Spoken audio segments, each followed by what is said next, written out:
This is Chris Hood, and you're watching the Break It Down Show. I love it. This is great, man. I love what we get to do. I know you have your own show. We'll talk about that a little bit, but we have dudes like us with our age. You can see we got a little bit of gray and everything. We have seen quite a bit of transition. Like we've reached that kind of that Laura Ingalls Wilder moment where it's like, I came here on a covered wagon and now there's things in space, and we really have come a long way. And it's amazing how relevant we can still be. And we look at AI and all these different things that are changing how we think about work and how we approach work, workflows, all these other things. And then I always wonder, is it better than it used to be? So I guess welcome to the show. And is it better than it used to be, or is it all the same? What are your thoughts, man, as we've been through all these changes? It's interesting. I think we could break that down into a couple of different ways. I would argue that we were probably better off a few years ago than we are today. Okay. And I still struggle with trying to put that into context, but definitely with the last few years of AI, it almost feels as if we've forgotten everything we've learned about implementing technology. And what I mean by that is I've seen countless organizations that have said, we are going to go all in on AI. Right. And they have completely ignored their typical due diligence process to ensure that it is appropriate, that it makes sense, that their consumers want it, fill in the blank. And so if we've gotten to a point where, 5 years ago, we had really strong governance and internal regulations and process and change management structure. And then today, all of that is thrown out the window in the name of innovation. We've struggled. And then I'll add on top of all of that, we are struggling with AI literacy. We are struggling with the taxonomy and semantics of what AI actually is and capable of doing. And you put all of that together, and we are definitely struggling in terms of a perspective between where we are today and where we used to be. Yeah, boy, that's some good stuff. And we want to be positive, but also practical. And hopefully Brad will join us. Brad is I call him a practical advocate when it comes to AI. We know that there's some hallways that just stop at a certain point in this AI world where we don't know if we'll get past that. And it's easy to look back and go, look at all the changes and everything. But like you said, we've had this a little more pragmatic approach to products and what we do to integrate them. So about 10 years ago, I had a show about technology as well, in addition to the Break It Down show. And I met a lot of folks who were on the bleeding edge at that time of where we were going to be. And I would say that even though I interviewed a guy who built a robot that could do this, they still can't predict the songs that I want to hear. They still are struggling to understand the frame of my computer and how big I want this frame. Like, no, I always want this bigger, always, And so we're fighting these basic things, and you're telling me that my computer can't learn that I want the window to be maxed out. I'll change it when I want it, but it's going to outthink me. It's going to outperform me. I don't know. So we've seen these promises in the past. We've also seen Betamax and Laserdisc lose out to ultimately everything, out to digital streaming, right? And so we've seen the competition between different ideas. And I'll add this next thing in. We were so desperate about global warming and then climate change and how we had to do a better job of controlling carbon. And AI showed up and said, I'm an energy monster. I'm going to gobble up all of your everything. And we're like, yes, forget the planet. It's all AI. And so these things don't go together in a cohesive approach. And yet here it is. And it is like, hey, whether you want this or not, it's going to be forced on you. And then even then, you always have people that go, or not, or I just do what I want to do. Yeah, going back to your Laserdisc story there, and thinking about streaming services, this is my benchmark for if systems are intelligent or not. Now, I will caveat this, and I realize why it doesn't work this way, but I'll just give you kind of this indication. So last night, and I think of this every time I sit down to watch a movie. Last night, Okay. I wanted to watch The Chronicles of Riddick. So Van Diesel, Okay. if anybody has watched those movies. So I go and I'm not sure which platform it's on. So I start with Oh Netflix. my I gosh. go into Netflix, I do a search, Riddick, and it comes back and it says it's not available. So I was like, okay, exit out of Netflix, go into Amazon Prime, bring up video, and I type in Riddick again. Now, here's my thought process.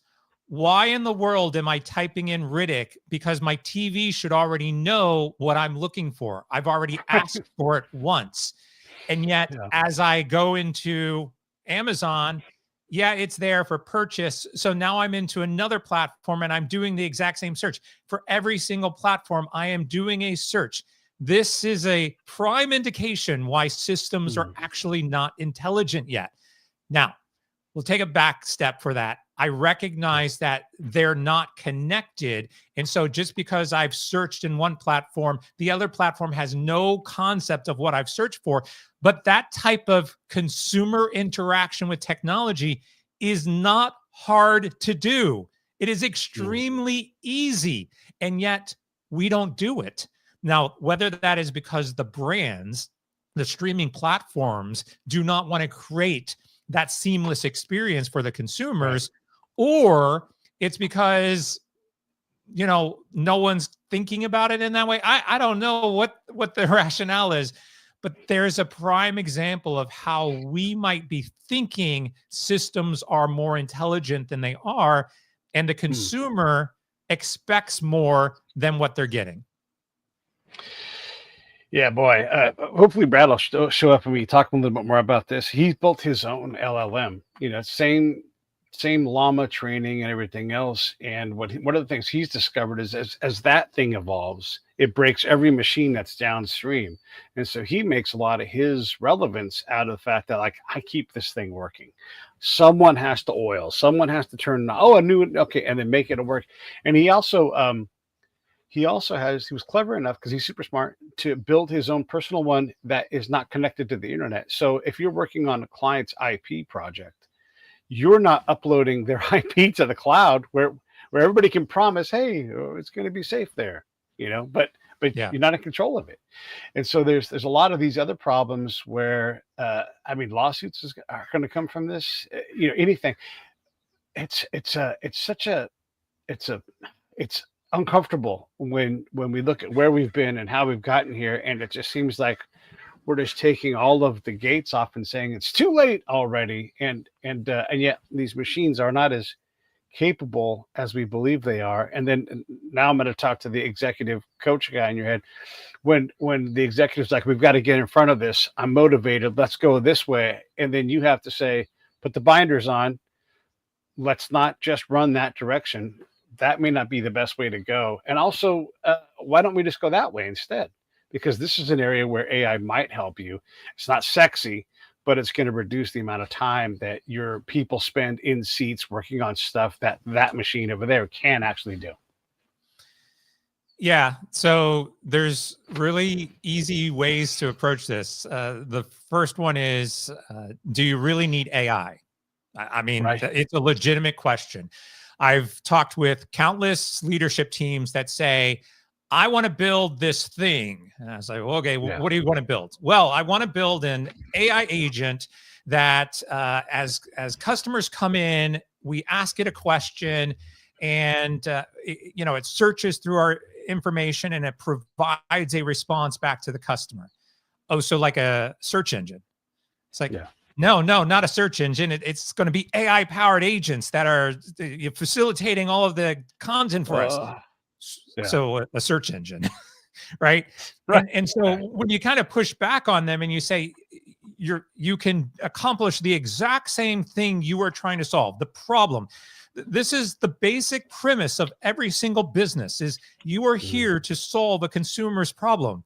If what you're telling me is what you are trying to do is give them more information faster, you can do that in a multitude of ways that have nothing to do with AI. So now provide me with your rationale for why AI is the correct approach for this particular problem you're trying to solve. And so you get into, I've said this on countless shows and it's all over the web, but the basic philosophy: customer first, technology last, AI maybe.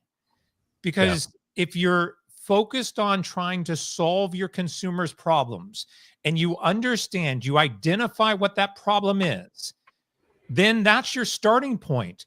For anybody who is working backwards and saying, well, I'm going to go create an AI thing, and then I'm going to try to figure out how my consumers are going to use it, that is taking AI and shoving it down their throats, and they are going to push back on you. Yeah. Or worse, disappear. Yeah. You know what? I'll handle this myself and I'll go somewhere else.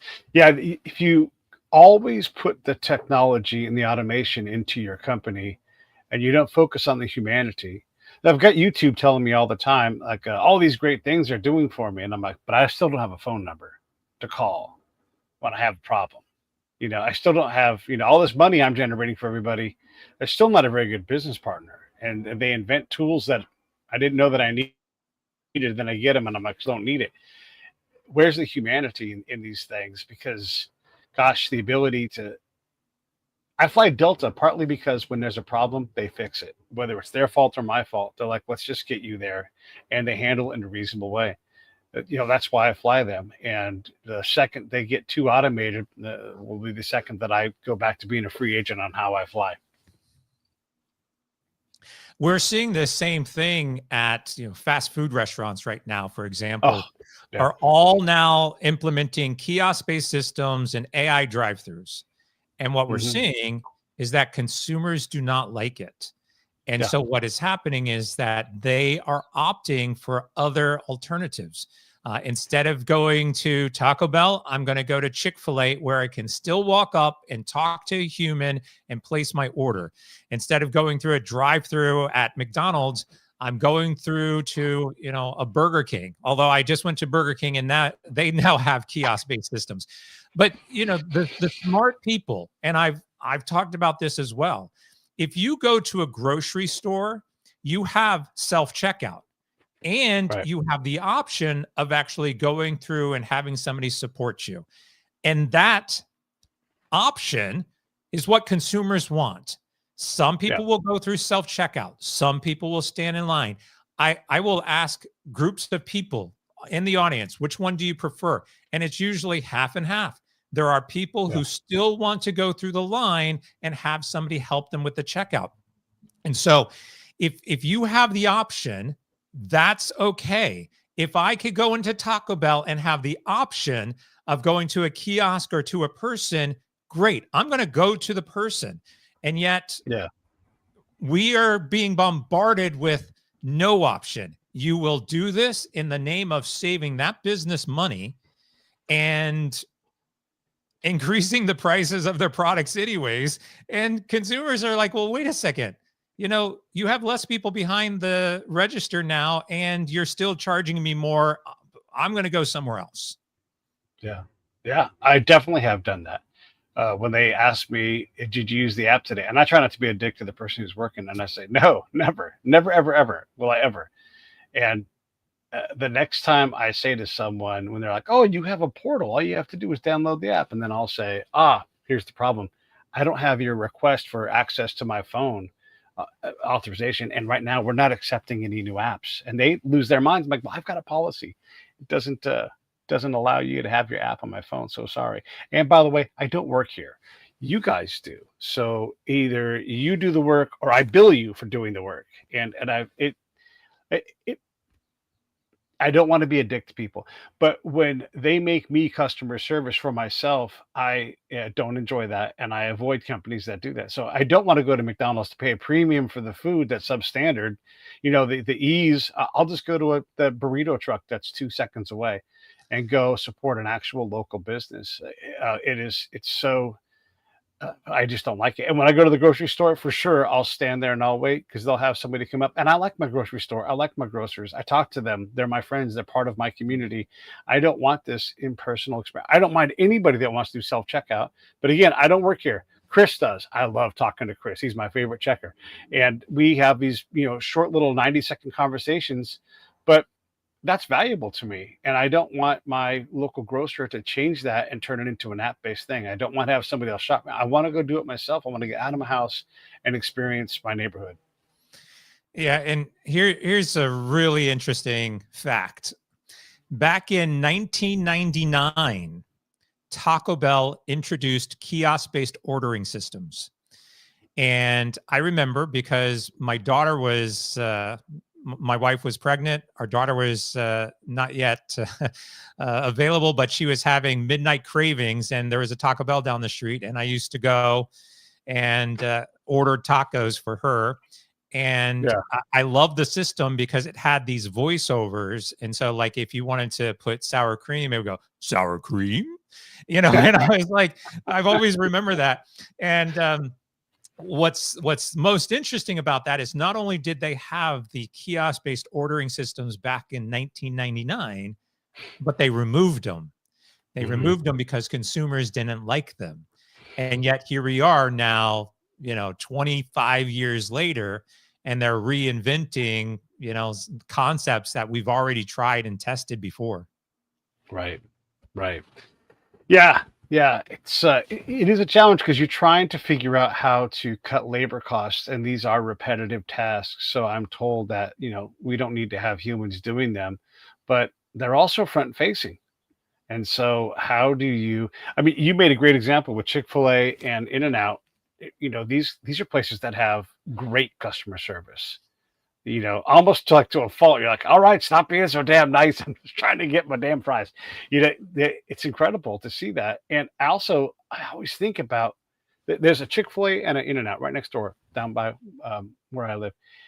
And I think, man, how many great people are being trained right now on how to run a business and how to do things right and to slow down for a second and say, good morning. Can I take your order? Yes, you can. Oh my God, yes. What do you recommend? What should I get? And then when they have an answer, I'm like, I'm talking to real people, and they're young people. I love it. I love seeing that. And that makes me, I don't care about any politics about this. I care about the service that I get. Now, some people are impacted by politics. I am not. And so I just want to get my nuggets or my burger on the rare occasion that I do decide to eat fast food. Yeah. And what's the one thing that those two businesses have in common, especially if you like, I recognize that there are people probably listening, watching that have never been to an In-N-Out, Sure. They might understand what Chick-fil-A is, but if you compare and you look at a Chick-fil-A drive-through line, right, and especially In-N-Out out here, which luckily In-N-Out is going more national soon, but if you look at the lines, they are nonstop. And compare that to, say, a McDonald's or a Taco Bell or something else that's down the street.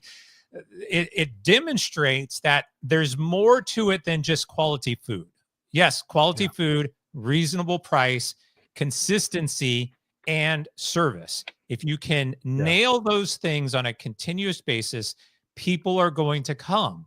When you start to reduce any one of those, the reason why I say Taco Bell has so many items on their menu is because they're trying to build a wider net to attract more people. You narrow that down, maintain your service, your sales naturally goes up every single time. Yeah. All that, actually, I've noticed that our local Taco Bell, if I go through there, they're brighter and happier. They've definitely paid attention, and I live down by the headquarters. So, all the innovation is going to immediately flow out there.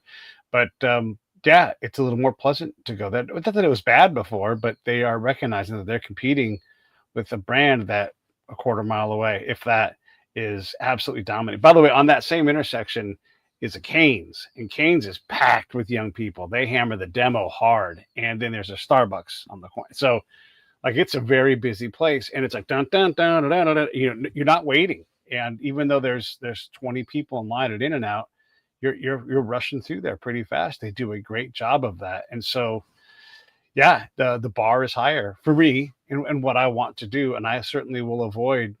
I mean, in general, I avoid fast food, but sometimes it's convenient and you go do it. And I definitely avoid the brands that I went to Carl's Jr. one time, and I was such an old man.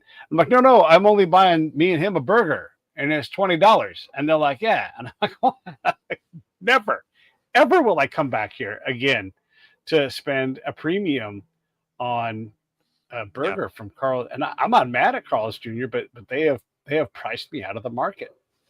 Yeah. Yeah. Wendy's has too. Like you can go down the line and you can see how, I mean, look, McDonald's was getting crucified for their prices. And they've now started to say, okay, we're going to start reducing our prices. We're going to start to create more value meals. We're going to start to get it back to what expectations are. Sure. At least they're kind of acknowledging that it's become out of control. But yeah, I mean, same thing. I'll go back to Taco Bell. I've been to Taco Bell and I've spent $30, and I'm like, these are tacos. I can make these at home for way less. Right. And Christo, right down there on the market, he's in the truck. He's out here hustling his own work, his own time, his own. I'd rather go see that guy, and it's probably going to at least be as good, if not better. One of the siren calls of AI, and it's just great. My buddy Brad again, he built his thing, and so we were playing around with it because we're trying to see like how reliable and competent it is, and it's great. It does everything that the other ones do. I asked it to evaluate my writing, and tell me who I wrote like, and it's like, oh, Pete, you write like Hunter S. Thompson, and I was like, oh, that feels good. May not be true, but that feels good. And whatever it says next, I'm going to believe it.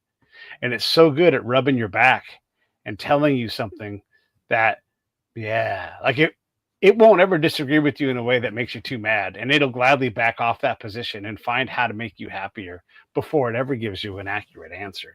And we're desperate to believe this thing. It is absolutely crazy. So when you sit back and you go, is this thing fooling me? And then you go, look, like I was telling my friend about Brad's machine because it's not tied to the internet. He's like, well, how does it look up answers? And I'm like, none of them do, man. They're picking the next most likely word based upon the training that they have, and putting another 100,000 words into that training is not going to, that's like a drop of water into a pool. There is no difference. And so we're struggling to understand the capability of what those machines can do. We're talking LLMs in this case, a lot of other kinds of AI, but but we're already on the path to this thing sentient. And it's like, no, it's that, remember that old 20 question machine, and you're like, oh my God, I got it right again. It's a lot like that. At least that's how I characterize it. Yeah. I think this is part of our problem right now, is that there's a lot of this false perception about what it really is and what it's really doing. There's an article that just came out a couple of days ago, and it's going around LinkedIn right now, which says that AI is lying to you. That's actually not what's happening at all. The LLMs have no understanding of what a lie is, or that they are telling you something that is wrong. The system doesn't even know what you are asking it. Like you've got to put this into really strong foundation. The words that you type in, that you understand because you're a human and you can reflect on what you're typing and how you're typing it, and the feelings that you have as you're typing it, not just the tactile, but the emotional feelings, all of that is human nature. All the system sees is A, B, C, D, fractions of words, and then what it does is it uses that as a probability matrix to say, okay, this combination of letters and words and fragments combined in a certain set of way will most likely mean that I need to output this thing, this blob of text. And as you said, the ability for it to go out and search the internet for systems like Grok and Claude, all that's really doing is providing additional contextual understanding of what it's already formulated based on the sequence of letters and fragments of text that you've put in.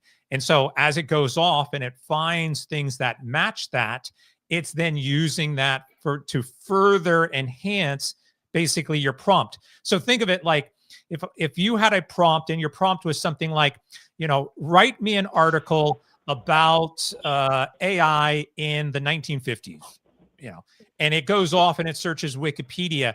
It's taking that text from Wikipedia and it's inputting it as part of your prompt so that it will then be able to output something better to what you are looking for.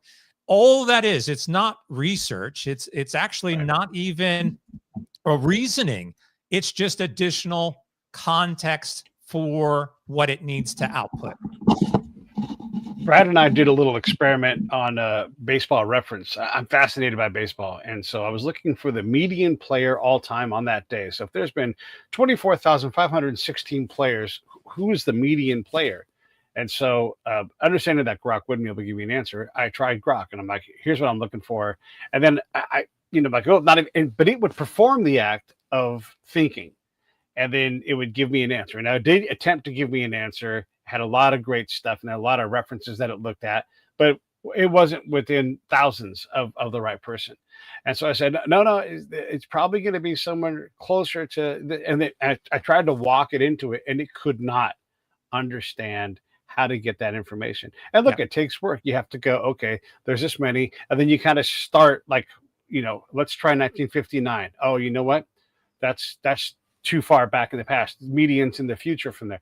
And so you have to kind of A-B all the way down to you find that person. But Grok certainly couldn't do it. And that is not a terribly hard task for what I'm told the AI can do, right? And so when you talk about these fractions and A and B and choices that it makes, this is what we're talking about. And this is what CEOs and CFOs and CIOs are all dealing with is where do we put our money and the intelligence and the information that we're going to put to it.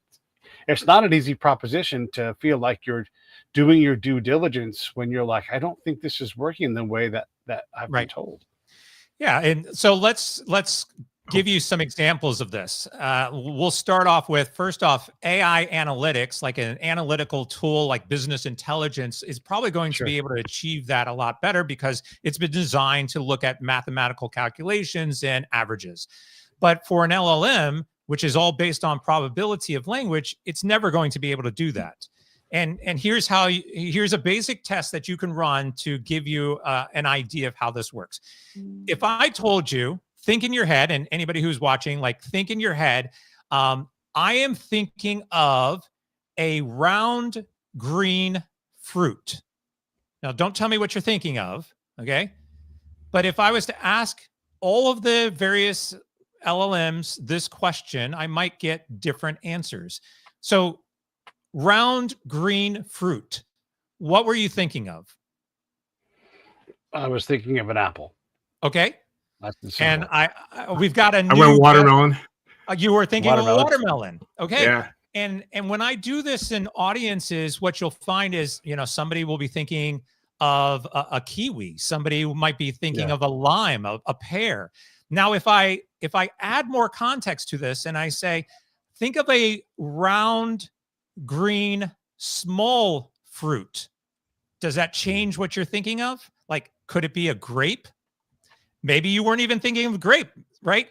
But yet what the systems are doing from a probability perspective, it's saying, well, if I scanned the entire internet and I looked at what most people talk about in terms of what is a round green fruit, you are going to see, like, especially during this time, fall season, apple picking, caramel apples, Halloween, you might have apple as being the most logical item. But probability, no one's sitting there necessarily maybe talking about kiwi, unless you're in Hawaii. Maybe then you're thinking about a kiwi. So based on where you are, based on the time of year, based on how many people are talking about a specific type of fruit at this point in time, that's how it works. It's all based on mathematical probability and statistical analysis, but it can't sit there at all and decipher, like, what is the mean of how many people are doing something, because Sure. it's just looking at how many people are talking about something. Yeah. Brad, welcome to the Break It Down show. So it's good to have you here. while he was You talking, missed when you missed when we were talking about kiosks and fast food. That's one of Brad's favorite topics to rail about. Yeah. So Do you see the vein here? Yeah. He popped the vein with kiosk. Yeah. And that's Chris, Chris, good Brad, to meet you. Chris. So Brad, we've been talking about, like, there's the awesome, probable, likely outcome things, but also the severe limitations. You kind of heard us talking just about that, and then we talked a little bit about the Memojo device that you can do. We're not trying to plug that device during this session, but I just want to give you some background. There it is, right there. So when you hear us talking, Chris and I talking about this, where do you want to jump in with questions and thoughts? And we're thinking about, like, advising CEOs, CFOs, CIOs on the deployment of AI. And we're talking primarily about LLMs, but maybe there's other areas you'd want to expand this conversation into. Yeah, sure. So did real quick, did you just put in the question, what is the round green fruit, into it? What did you get? I did. And well, so this is the interesting thing, is it's not just one model will give you one answer. I ran that question about 10 times and I got kiwi, green apple, grape, depending. And then these answers group. So it's not just that one particular LLM favors this answer. It's ask it a bunch of times and see the distribution. Yeah. And I think that gives that makes your statistical story even stronger, which is it's doing it each time. It doesn't just have the answer cached and it knows, oh, well, if it asks about a green fruit, it's always going to be a grape, right? Yeah. Human beings, probably it's always going to be a grape if that's your thing, or a kiwi if that's your thing. Yeah. Right. Second thing, Pete left out one little detail in his telling of the median debut player story. And that is that he specifically instructed Grok to go to baseball-reference.com and get the data. And so Grok didn't go to baseball-reference.com, right? But what it did do is it produced an answer that was an agreeable answer that suggested that it did. I went to baseball-reference.com and I found this. No, it absolutely did not do that behind the scenes. That's more of in your category of AI automation, agents, that sort of thing that would do that. So I'm real quick. I'm curious. Did you ask it to go to the site, like spell it out, go to baseball, or did you provide an exact URL to the data? Even if you provided an exact URL to the data, it's not going to do that because it doesn't do that. It's just generating an answer, one best enough random token at a time. And that best enough random token at a time, the sequence of those is going to suggest that, yes, I did do this as you asked, and I got this answer, which is incorrect. Yeah. Yeah. I specifically said use baseballreference.com to determine this. And then it's like, oh, I did. And I'm like, think real deep about it. And it's like, oh, I'm thinking so hard. And the thinking thing, I'll tell you what's interesting about the thinking thing. I was just talking to a potential client and investor about this just before I got on here. DeepSeek, the Chinese models. One of the cool things about them, because they're open source and they're, quote, thinking models, is you can hook them up to a non-chat UI. I promote a completion UI where you can see the whole context window and you can see what's going on. It's not hidden from you, and under the guise of a chat. And when you see DeepSeek doing its thinking, what you see that it's actually doing is it's just flooding the context window with possibilities. Yeah. In fact, I have this thinking problem that LLMs stumble on. This got hundreds of thousands of views on LinkedIn when I posted it. And it was my version of the crossing a boat with an animal problem. It's me, my dog Mona. We got to cross the boat in the least number of trips. The boat can hold one person and one animal. What's it do? And so ChatGPT for the longest time would make it 7 trips, 3 trips, 5 trips, whatever else. When it's really, we just get in the boat, we cross, it's 1 trip. Trip it up on that logic problem. When you throw that at DeepSeek, what the coolest thing that DeepSeek does in its thinking process is about 1 in 10 times that you do this, it'll throw some possibilities, and it'll say, it looks like you could just get in the boat and cross the river, but that seems like a simple answer, too simple of an answer for this problem. It can't be the answer, but then that's in the context window. And then maybe when it generates the answer, it might see that and say, no, this is the answer. Yeah. Right. But that's the magic of LLMs, is all the stuff that is in the context window. They're just trying to complete it, and they might stumble on the right thing. You know, and what's interesting about what you're saying is that if any of these other tools, you know, Claude, Grok, ChatGPT, had some sort of a systems log, right? An external output that shows you what it did to generate that output. Yeah. That most people probably, maybe they would look at the system log and be like, oh, I see what's going on. Okay, I get it. But I feel like a lot of people don't want to know how it was made because they're too infatuated with the magic of what the output is. So, you know, it's sort of like behind the scenes of a stage show. You know, I want to watch the actors and see the show. I don't care how it was produced behind the scenes, but I guarantee you. And here's the thing: you can't go back into, say, ChatGPT and say, well, can you tell me and explain to me how you came up with this answer?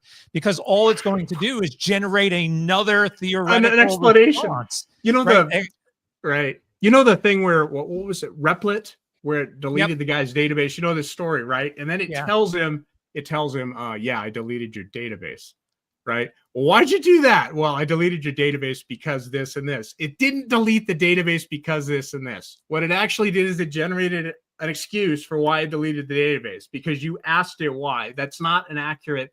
So I find that just almost hilarious. In the retelling of it, is the retelling of it boosts the illusion of this thing being an intelligent thing like 10 times over what actually happened.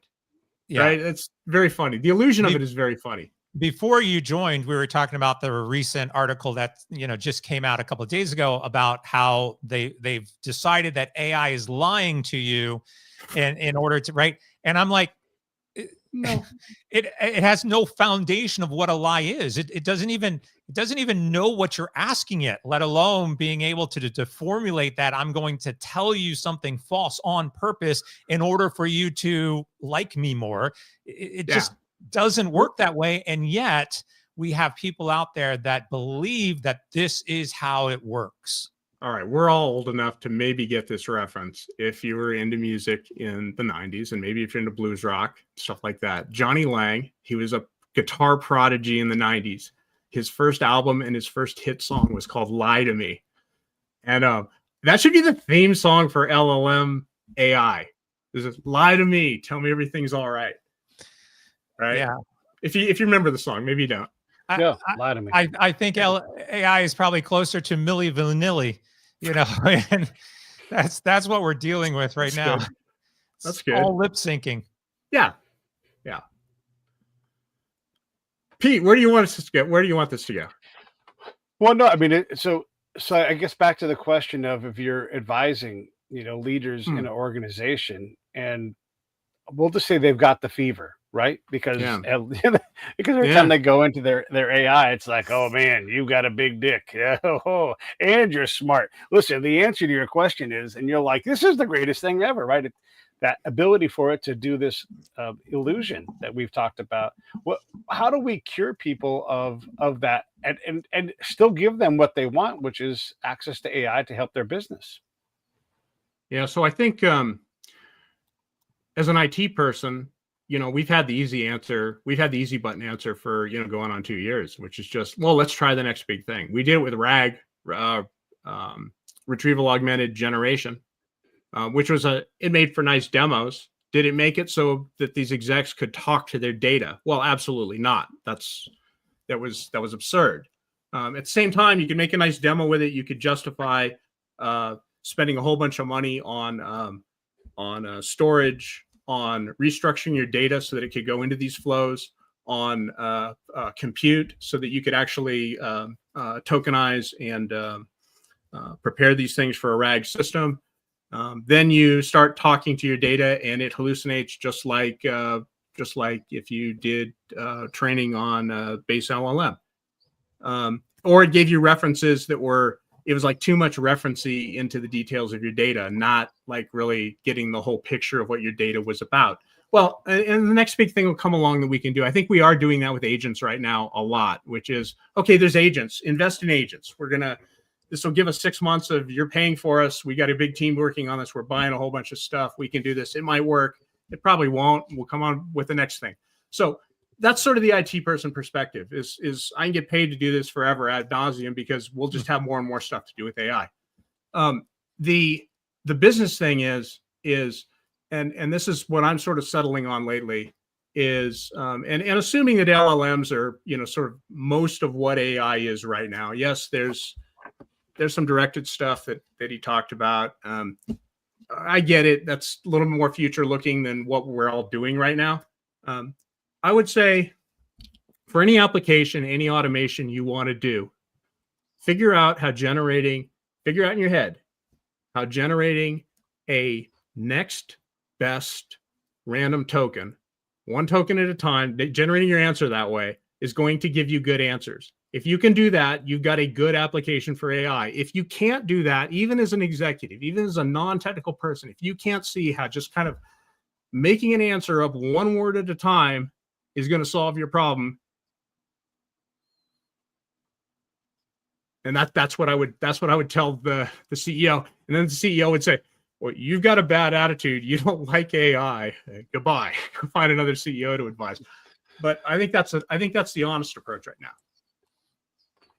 Yeah, I mean, I'm going to totally agree with you because, I don't know what the percentage is, but if we were to kind of talk about it a little bit here and come to an agreement, I would say that 95% of every AI implementation, strategy, thought process, business model, whatever it is wrapped around large language models. Mm-hmm. Even when you think about what people are talking about in terms of agents, that's all LLM based. They're not even really agents in terms of how they're thinking about this. Right. And so, the 5% is people who are actually doing legitimate AI work. So if your foundation is how am I going to get ChatGPT to be successful in my organization, you've got to start with what problem are you trying to solve, and then try to figure out how are you going to shove LLMs into solving that problem. And you have to recognize that it is, as we've been talking about, a probability machine for language. And in most cases, it falls apart. This is why, whether you want to agree with the report or not, there's a lot of people out there that just don't like this report from MIT for one reason or other, that say 95% of all of the pilots fail. And everybody has their rationale as to why these pilots fail.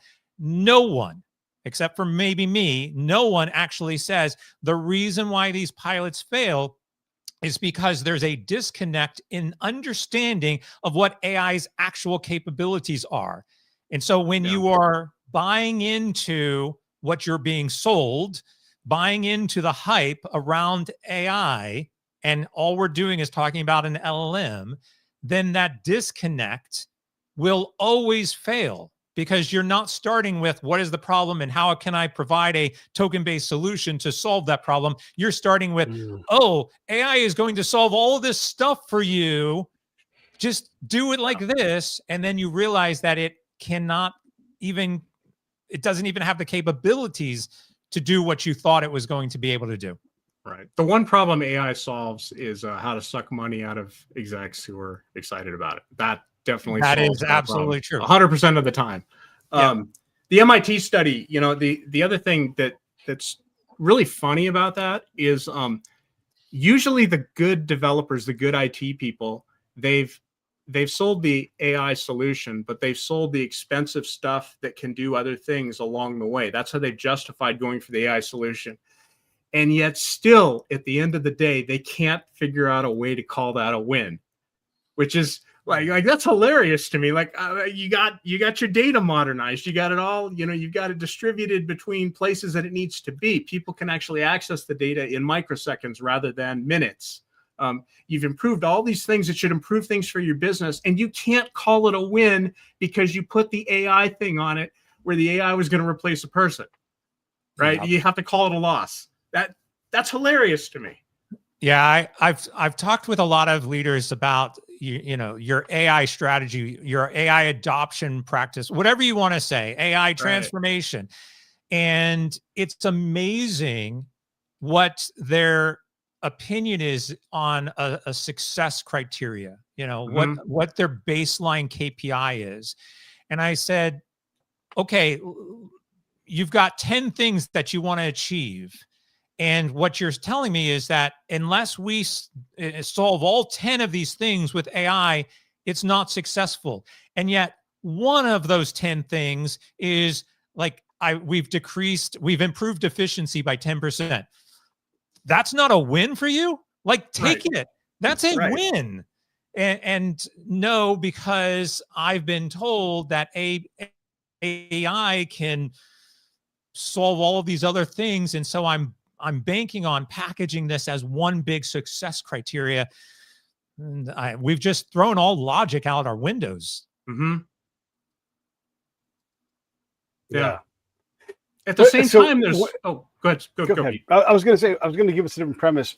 I'm going to go to a SPY conference coming up here next week in London, and there's going to be a lot of vendors there, and I'm positive they're going to be talking about the use of AI to help them with analysis. There's all kinds of logic-based analysis and intelligence. You've got link analysis charts, time event tables, and you're trying to put all these things together. Guys, I want that so badly to be something that I can just hand off to a robot and have it say, here are the most likely connections. Investigate that. And again, no log to tell me how it made those leaps. I'm just going to believe it, especially if it rubs my back a little bit and tells me how smart I am for using it. Yeah, but that's not an LLM. I mean, see, that's part of what this disconnect that we have is that most people are going to sit there and say, okay, I want to build some sort of cybersecurity analysis tool that will help me predict fraud, and decrease fraud, by X percentage over the next, in milliseconds, whatever. Figure out whatever you want to call it. And I want to hand it off to an agent so that the agent can sit there and tell me like when there's real-time fraud analysis happening. Paint whatever picture you want. Most people out there are trying to figure out how to do that with an LLM. And they can't. You cannot do that with an LLM. And because they're trying to approach solving that thing with an LLM, it fails. When in reality, most really strong cybersecurity program systems out there right now already have AI embedded in them. They have had AI embedded in them for the last 10 years, and they are PayPal. Their entire fraud protection system is built on AI being able to analyze transactions in real time to prevent fraud. And none of it. Whether that be rules-based, statistics-based, whatever else, they've got this, our machine learning stuff. We understand that really, really well. Of course, this I think is the big key with things is CEOs today do not want experts. They do not want expensive people. They want to have the expertise distilled down to something where a line employee can deploy it, and that's not workable. They think, hey, if we package it in an LLM and somebody can, just like type in a prompt and do this, we don't have to pay expensive people to do expensive things. I think that's the psychology that most of it is. But where we've used AI is, machine learning and stuff. Those are really smart people. Those are smarter people than I even know that do that. And I know some smart people, but they're expensive people too. And what we're also getting, I kind of coined this phrase of mentormorphosis. And mentormorphosis is basically that the leaders are now using AI as their, expensive consultants. And the problem is that they log into, whatever, Grok Claude, ask it a question, get the expensive consultant response, and they believe it. They believe it Mhm. really fast. And so why spend money on bringing somebody in to tell me, something that I don't want to hear, when these tools are telling me exactly what I want to hear, and Yeah. and I believe it faster. Yeah, Very believable. boy. Yeah, that illusion part where it acts like it's thought things through. Oh, this is from whoever, and it's not lying, right? It's just giving you an answer. This thing that Brad has taught me, he's like, it will always give you an answer. Mm-hmm. That's just, it is an answer. And then how much time do you have to spend proofing it? Because how many times can you get it? How many times can Grok or whoever it's going to be, how many times can it steer you wrong? Because it's actually, in fact, not truth seeking, before you go, I'm never again going to trust this thing. Right. I think that gets to honesty as well. Is honesty might not be truth. It's not facts. It's not actual sequences of events or whatever else. But can I see this process and understand what it's doing? One of the things we kind of left on the table there, of being able to audit, how an answer is generated, or being able to see it in real time through a completion UI that actually shows you the whole context window, is the answer you're looking for might not be the final answer. It might be along the way. Like that's what I was trying to say with like it found me and Mona crossing in a boat, right? It found it along the way. I just had to go look for it, right? It wasn't in the final answer that it gave. And that's kind of a cool way that you can use these generative things. Is just throw a bunch of stuff at me and I'll figure out I'll be the human that figures it out, what's useful and what's not. Not answer my question like you're an oracle. Yeah. I think, again, oftentimes I would like to see, go back to math class. I got in trouble in like 7th grade because I was doing geometry work and my teacher said, well, you have to show your work. And I said, Yes. I just know the answer. Well, no, you've got to show your work. But we don't ask, these systems to show their work. And I do think that halfway through, we probably would get a better answer than having to go and try to regenerate or, enhance the prompts along the way. Like how, if I spend 10 minutes to get to the correct title of my next blog post, like you probably had it a couple of minutes ago. I just didn't see it. Right. Yeah, that's a strange thing. I mean, these tools are really useful if we know how to use them, right? If we don't know how to use them and we just ask them for answers. Okay, now we're in the territory, is an answer as good as the answer? Because you're going to get a lot of an answers from them and they don't know what the answer is. Yeah, this is part of our general critical thinking skills. Like you have to be knowledgeable enough to recognize when you've received the appropriate response, and also be able to recognize when the response is false. And I think that's part of the problem. If, like, for example, I'm not a nuclear theorist or a scientist, and if I was to ask it, like, explain to me, nuclear fusion in some sort of way, I would not be able to tell you whether that answer was right or wrong. But if I was to ask AI a bunch of questions on AI strategy, I would be able to decipher, like, you're getting that based off of your training and it's completely inaccurate, or that definition is clearly from the overly hyped marketing content that is out there. Like, I can distinguish fact from fiction. But, a lot of people, especially right now, that are not AI experts, but are claiming to be AI experts, are doing nothing more than rehashing what they've learned off of the tools that are basically fueling the perpetual motion of inaccuracy. Yeah, one of the cool things that you could do as an AI practitioner, I think you can still do it, is you can show it giving an answer that just happens to be a good answer. And this might be in the, sort of in the design or the initial implementation phases of your project. And so it looks, project success. We're going really, really good. Now we're only a 10th through it, or we're going really, really well. Whether that's a corporate project, whether that's an AI wrapper project. I worked on a couple of those a couple of years ago. I mean, I saw this actually happen, which is initially we're getting great answers. And then now we start to throw more data at it, and we get garbage answers, because the great answers, we had prompts that were tuned to great inputs. They gave us great answers. But now we can't tune the prompts to random inputs that we're seeing out in the field, and we're getting garbage answers, right? And so the inclination is to think, well, we'll just fix it with better prompts. That's what we'll do.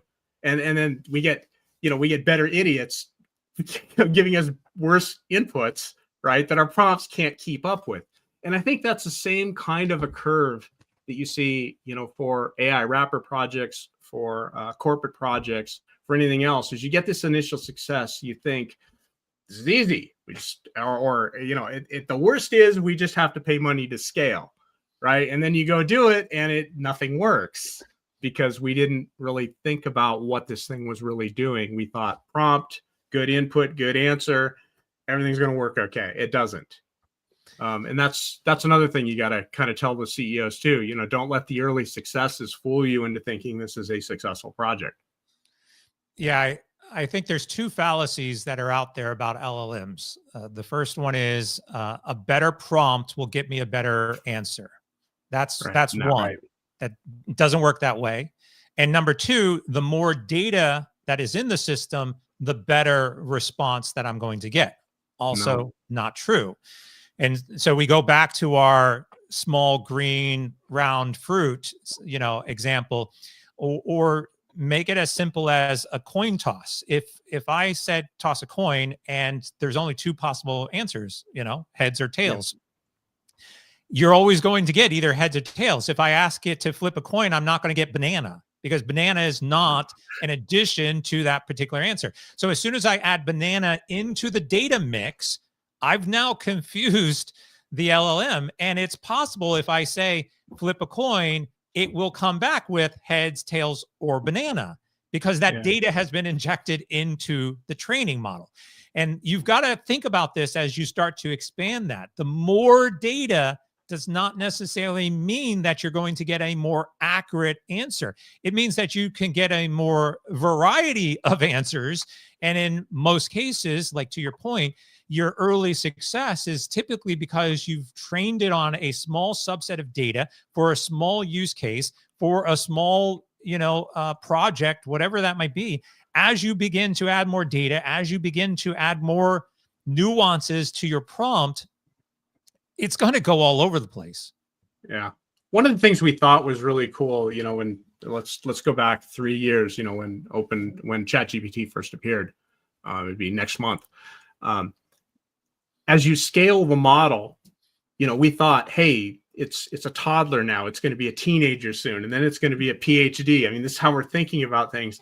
And then, as it's on this curve and the answers seem to be getting better, with each revision and stuff like that, the small open source models come in. And then people like me discover, what? These small models, say these 8 billion parameter models that aren't hundreds of billion parameters or whatever, they seem to be just as knowledgeable as ChatGPT and Grok, but they're not as annoyingly loquacious, right? And so then you start to see, hey, these small models really are good. One of the things that agent people are finding is that people who are working with agents and automation are finding is that small models actually general language models actually do a better job and sort of keep on track easier than the large cloud models.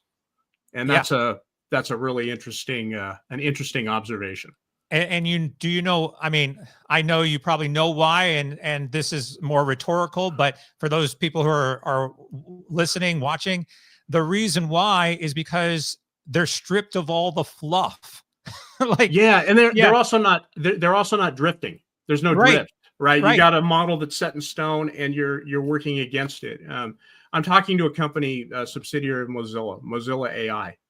And they're trying to do, an agent solution that's really elegant. Of course, it's got an open source component. One of the things was they kind of looked at small models and local models as, hey, we can save token costs. We don't have to put everything in the cloud while we're developing. And then they find, hey, this stuff works today and it works tomorrow. That's so weird, because in the cloud, every other day we're having to go change things because the model changed underneath us that we didn't know. And that's another another weird benefit of it. But yeah, you're absolutely right. When you think small, small probably is your solution for things that are going to work, especially in automation. We can build another analogy and metaphor. You go to buy a new car and you're like, well, I just need to get from point A to point B.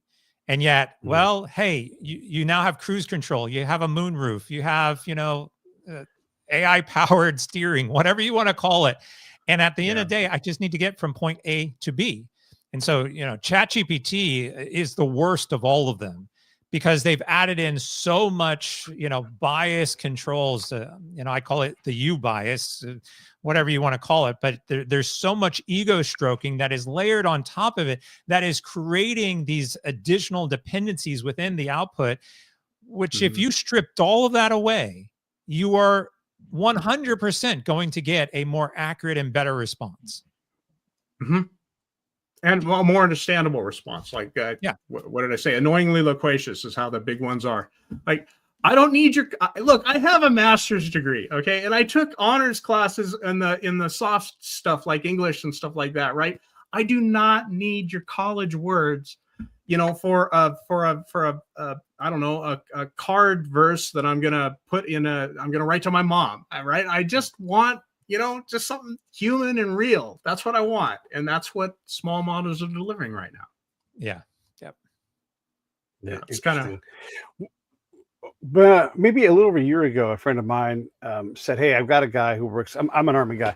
And so he's like, I got a guy working at the Special Operations Command and they're using AI to help us understand strategy. Do you remember the show, Brad, that we did? Yes. And so they were going to try to feed these scenarios in and try to, get answers. And I'm being very unfair to their work. They're trying to do a great job, but these are special forces people, and they still have this this illusion capturing them on what what the thing is. And it turns out war is really complicated, and you're not going to think ahead to what you're going to need reliably in any case, right? You can train on a lot of things, and hopefully one of those things is the thing you needed to know. But that's even more scary, where we're not talking about a CEO who runs a siding company who's trying to use AI to do whatever. We're talking about folks who are trying to plan future operations, future training, and they're leaning on AI to do this in a way that doesn't make sense to me and doesn't seem to be a way to guide us. So is there an application, I suppose, where AI might be the right answer for someone in Special Operations Command doing their best to be the awesome person that they normally are? Or are we stuck in the same spot here? Again, the right tool for the right situation. So let's look at playing chess. Chess is a game of strategy, and you could argue a lot of what military and war is can be correlated to a game of chess. There are systems that are designed for game mechanics and are trained specifically on chess. An LLM like ChatGPT, you would never be able to win a game, maybe once or twice, but you would never be able to win a game of chess using ChatGPT as your guide. Two completely different types of tools, two completely different types of outputs. And yet what people are believing is that I could go into ChatGPT and ask me to build a wartime strategy that is novel and, and impactful and going to work. And it can't. Oh, it'll give you one. It will give you one, right? Yeah. It is designed to give an answer, as we said. It is incapable of saying I do not know, and so it will formulate a response. But that response could be something like, move your king out to the first spot, and all of a sudden you're in checkmate in 2 moves, because it doesn't really know if you said, give me a strategy to win or give me a strategy to lose. Even if you say, give me a strategy to win chess, it will scan its database and come with the most common. And if one of the things that it returns is some training model from 5 years ago that say the top 5 ways to quickly lose, it will interpret that as the 5 fastest ways to win and provide you with that output. And so again, this is how why we have to be so precise on what types of AI, machine learning based tools we're using and what are they trying to solve. And in some cases, it may be an LLM. In some cases, it probably is something else that is a little bit more powerful and a little bit more fine-tuned. I'll give you another really quick one. Domino's Pizza right now is using Vision AI in terms of, as the pizzas are coming out, did we make this pizza correctly? It's scanning the pizza. It's looking like we've ordered a pepperoni pizza. Let's make sure that pepperoni is actually on the pizza. Vision AI is using cameras to analyze imagery to determine accuracy. That's what Vision AI is basically doing. I would never be able to do that with an LLM, because an LLM, like if I uploaded a picture of a pizza, pepperoni pizza, and uploaded it to the LLM and said, can you tell me what toppings are on this pizza? It may get it correct, but it also may not. It might say, well, those round things that look like pepperonis could actually be, sausages, right? So that's the distinction that people have to understand, is that LLMs are language-based and probability-based, mathematical-based returns of language. And we've got to also be clear. I think a lot of people say, well, wait a second, it can't be a math-based system because when I enter math into it, it's not returning correct calculations. Right. Yeah, ask an English major to do calculus. Yeah, it's because it's translating those numbers into characters, into language. And so the right tool for the right problem that you're trying to solve, and in most cases, it's probably not going to be an LLM. Steven Seidman, you were my hero today. Thank you for that comment. And I agree with you. This is like one of the best conversations I've been in on AI and LLMs. Two things about what you asked me, Pete. One is, I kind of veered into this thing of look at the process of what it's doing rather than the answer. There might be the information you want in how it's, quote, thinking about it, how it's meandering its way to its final answer. There might be real value in that. Now, is anybody thinking about doing that, in strategy or whatever else? Just have this LLM generate stuff and see what it generates and see if there's anything valuable there. Use your human instincts to see what's good and what's not. There might be, right? Rather than give me the answer and I'm only going to accept the answer. A different way of thinking, a different way of working. Second thing is Pete and I had a common friend, a longtime friend for Pete, a short-time friend for me. His name was George. He did emergency management. George and I spent an afternoon brainstorming, how can we use AI? This was 2 years ago. By the way, George passed away, sadly, about a year ago.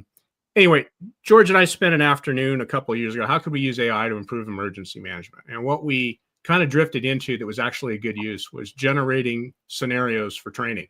And in about 15 minutes, we had a scenario for a fire in Irvine, California, with calls over the air and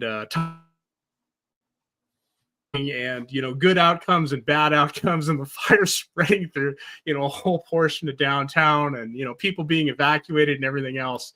And it was just cool to see what it could generate. Like have it just brainstorm for you and see what it does, and then see, hey, how would we react to this? What would we do? How would we go with this? We're not asking it to make decisions. We're asking it to make possibilities, and then we'll evaluate those possibilities and see how they work. It turns out that a guy who was kind of, I would say he's sort of competing in the AI space with George a year and a half ago, who was trying to solve these things, let the AI do the work for you. What he's settled on, strangely enough, is what George and I figured out in 15 minutes, which is generate scenarios for training. That's where he's making his money now. Kind of weird.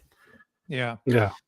Yeah, I think you can do those types of scenarios across the board. Like if you're looking for, I'm applying for a job, you be the recruiter, ask me questions and help me, prepare for this. Brainstorm with me some ideas, create a bunch of scenarios. I need a new character for a book I'm writing. Like all of those things, it's ideal for. But again, when you start getting into, one of the really interesting things that I'm hearing a lot of people talk about right now is I want an LLM-based agent to make decisions for customers about product purchases and things like this. And there is probably not a CFO on the planet who would allow an agent to authorize automatic returns or extensions for monthly bill payments, like those types of things. All of a sudden you wake up and you're like, wait a second, why did 1,000 people get approved for an extension to next month? Like that changes your entire financial strategy, all because you've allowed an AI that really honestly doesn't know better to make your major business decisions. So I wrote a paragraph about specifically this morning on LinkedIn in a post that started with, you'll catch me saying that chat is an abomination, just because I like to lead in with grandiose ideas. I don't think many people suffer from the chat-induced psychosis. This seems rare, but still significant. I do know from direct observation about 2/3 of you are instantly alpha rolled by the chat interface into believing or hoping that you were chatting with an authority. That's precisely the hope for chatbots in customer service.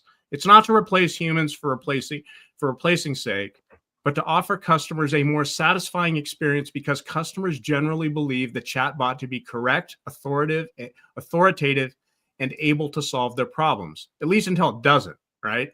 This whole approach doesn't work out in practice at all. See the Klarna example, but that's what was and is behind chatbot customer service.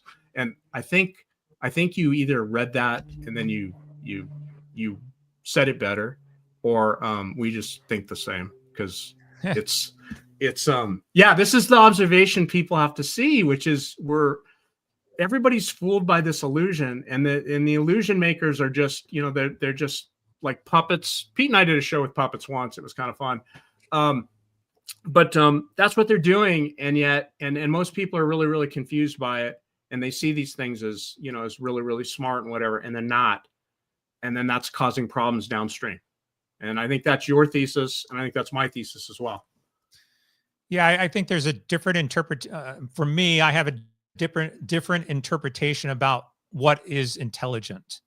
Mm-hmm. And so if we think about a typical chatbot, like I just had this experience a couple of weeks ago where I was using a system and I went to execute the system for what I purchased it for, and it locked me out, and it removed some of the access that I had to it. And I received an email saying, we sensed something and we've locked it down for the time being. Click this link and reach out to our team so that we can resolve it for you. So I clicked the link, which then took me to a chatbot. Chatbot is sitting there and I'm like, here's the problem. And the chatbot is saying, I don't know what problem you're talking about. And then I was like, well, I need to talk to somebody. And then the chatbot said, yeah, I think you need to talk to somebody. There's a 2-hour wait to talk to somebody, right? And then I'm sitting there waiting for somebody to come on to solve it. But like, to me, intelligence, when we say like a natural handoff, you should be able to sense at what point in time I should be handing this off to a real human. And the expectation is that there's a real human that's readily available to talk to. The intelligence is not in having better answers within the chatbot, right? Like, you can make the chatbot give you all the correct answers. People want answers. The reasons why people go to any type of support. I've got a problem that I want to solve. I want it solved as fast as possible. I don't want to have to sit there and hand it off like, oh, I'm sorry, this is not my department. Let me go and transfer you to another department. You go to the next department and they're like, oh, can you re-explain the whole thing to me again? Like, those types of scenarios we don't want. And when we're explaining it, yeah, usually it's because we already know that it is a unique challenge. It is not going to be in your FAQs. It's not going to be in your chatbot. Your system doesn't know what the problem is. That's why I have to talk to a real person. And in all those scenarios, if we can accommodate that, if we can get the actual answer as fast as possible, great. A password reset. Like, I should not have to talk to somebody to do a password reset. But if you're blocking me out of my account and I've attempted to do a password reset and it's still not letting me log in, then I need to talk to a real person. And those types of scenarios, that's intelligence. And AI can help accommodate the handoff and the mechanisms. It's not in the language of how I'm going to respond to your question. And I think that is what often people get confused about. Yeah, nobody's ever going to say, let me talk to the chatbot. It's let me talk to a human being or let me talk to a manager, right? Yeah. I mean, was my answer helpful? No. No. Thank you for training our classifier, Pete. Appreciate you. That's funny. Listen, I've had you guys over an hour, and it's been great. As Steven said, it's one of the best AI chats I've ever had as well.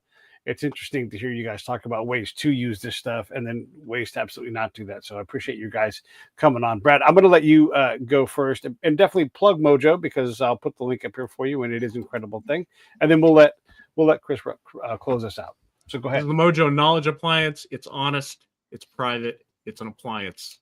Sits in your home. I sell these. They're kind of cool. Hit me up on LinkedIn. Find me, Brad Hutchings. I'll hook you up with one. Chris, like, it is so refreshing to find that I'm not just some dude in the woods. AI doesn't do the AI. It's just, I'm carrying a sign. I'm like, the end is near. No, I'm not that guy. I knew I wasn't that guy.